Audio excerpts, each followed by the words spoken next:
नमस्कार साथियों, मैं डॉक्टर राजीव सिंह अपने चैनल अनुभूति में आप सबका एक बार फिर से स्वागत करता हूं। और दोस्तों, मेरी आज की अनुभूति जो है वो पशुओं के एक ऐसे रोग से जुड़ी हुई है जिसमें पशु का बहुत बुरा हाल हो जाता है।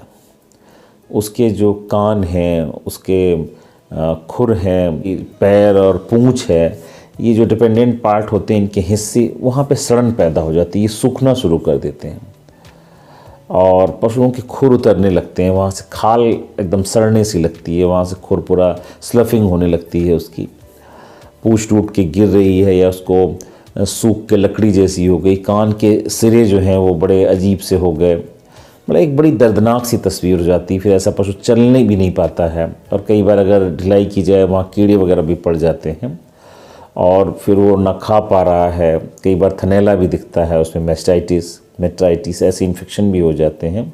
और अंततः जब उसको सही डायग्नोसिस और सही ट्रीटमेंट नहीं मिल पाता है तो ऐसा पशु जो है वो दम तोड़ देता है। मैंने 2010 से 2013-14 के बीच में इन 3-4 सालों में मैंने प्रयागराज, इलाहाबाद के आसपास के इलाकों में ऐसे जाने कितने केस देखे जहाँ पर इस तरह के लक्षण थे और जहाँ सही उपचार न मिल पाने के कारण किसान जो है अपने पशुओं का कई बार सही तरह से इलाज भी नहीं करा पाते थे। तो दोस्तों, ये क्या बीमारी है? इस बीमारी का नाम है डेगनाला। ये डेगनाला बीमारी क्यों होती है, कैसे होती है, इससे हम कैसे बच सकते हैं और अगर ये हो जाती है तो इसका उपचार क्या है, इन सभी चीज़ों को हम जानेंगे। इससे पहले हम अपनी चर्चा को आगे बढ़ाएं, एक बार फिर से वो रिक्वेस्ट कि जो साथी हमारे इस वीडियो को देख रहे हैं, अगर उन्होंने अभी तक इस चैनल को सब्सक्राइब नहीं किया है तो ये जो नीचे सब्सक्राइब लिख कर आ रहा है इसको टच करें और साथ ही साथ बेल आइकन दबा दें, जिससे आपको डेयरी फार्मिंग और एनिमल हस्बेंड्री से जुड़ी हुई तमाम बातें जो हैं इस चैनल के माध्यम से मिलती रहें। तो दोस्तों, डेगनाला डिज़ीज़ है क्या? डेगनाला डिज़ीज़ 1930 के दशक के आसपास जो थे, ये पंजाब, जो पाकिस्तान का पंजाब है, वहाँ पर डेग नदी थी, उसमें उसके आसपास भैंसों को इस तरह की दिक्कत आनी शुरू हुई। जैसे मैंने अभी आपको लक्षण बताए थे, ठंड के दिनों में भैंसों को ऐसी दिक्कत आनी शुरू हो गई। उनकी कान, पूंछ, मज़ल के हिस्से सूखने लगे, उनके खुर ख़राब होने लगे, वो बहुत ज़्यादा पशुओं की हालत ख़राब होने लगी। उस समय एक एनिमल हस्बेंड्री टेक्नीशियन थे शिरला, उन्होंने इस बीमारी को, चूँकि ये डेग नदी के आसपास का मरम था, उन्होंने उसको डेगनाला नाम दिया और तब से हम इसे डेगनाला के नाम से जानते हैं। बाद में भी ये ईस्टर्न यूपी, नेपाल और देश के विभिन्न हिस्सों में इस बीमारी के तमाम केस देखने को मिलते हैं। और साथ ही साथ मैं किसान भाइयों को, पशुपालक भाइयों को ये भी बताना चाहूँगा कि इस बीमारी में कई बार खुर ख़राब हो रहे हैं, मुंह में लीजन आ रहे हैं, तो उसको आदमी खुर पका मुँह पका यानी foot and mouth disease FMD समझ लेता है। कई बार थनैला समझ के उसको थनैला का इलाज कराता रहता है। ये डेगनाला रोग आखिर होता कैसे है, इसका मेन कारण क्या है, आइए हम इसको समझने की कोशिश करते हैं, क्योंकि अगर हमने इसके कारण को समझ लिया तो अब हम इस बीमारी की रोकथाम भी कर सकते हैं।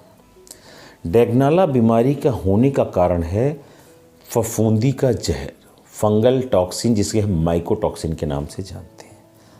अब बहुत सारे लोग कहेंगे ये कहाँ से आया? ये बीमारी उन्हीं जगहों पे मिलती है जहाँ पर ज़्यादातर धान का भूसा या चावल का भूसा खिलाने का, पैडी स्ट्रा खिलाने का प्रचलन होता है। अक्टूबर-नवंबर के मौसम में जब धान के कटने का समय होता है, अगर उस समय बारिश हो गई या जहाँ पर ये काट कर रखा गया वहाँ पर नमी है या सीलन है, तो वहाँ पर फंगस डेवलप हो जाता है। और ये फंगस जो होता है अपने साथ एक फंगल टॉक्सिन यानी एक जहर, फफूंदी का जहर वहाँ पर पैदा हो जाता है।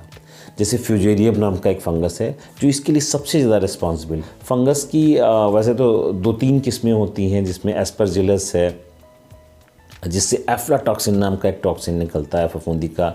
ये जो मैं नाम ले रहा हूँ ये सब फंगस हैं, ये जो फफूंदी हैं और इनके जहर जो हैं वो एफ्लाटॉक्सिन है। एक फ्यूजेरियम है जिससे T2 टॉक्सिन है या ज़ीरालिनोन है, इस तरह का टॉक्सिन निकलता है। पेंसिलिनियम है जिससे ऑक्रा टॉक्सिन निकलता है। ये सारी टॉक्सिन, फफूंदी के जहर जो होते हैं, ये पैडी स्ट्रा जो पराली से बना हुआ भूसा होता है उसमें आ जाते हैं। ये फंगल टॉक्सिन जिनकी मैंने अभी चर्चा की, जब ये भूसे में एब्जॉर्ब हो जाते हैं और जब पशु इन्हें खाता है तो इसके शरीर में पहुंचने के बाद ये पशु के शरीर में जो प्रोटीन है जैसे कोलेजन है, इलास्टिन है, ये इनको डिज़ोल्व करना शुरू करते हैं।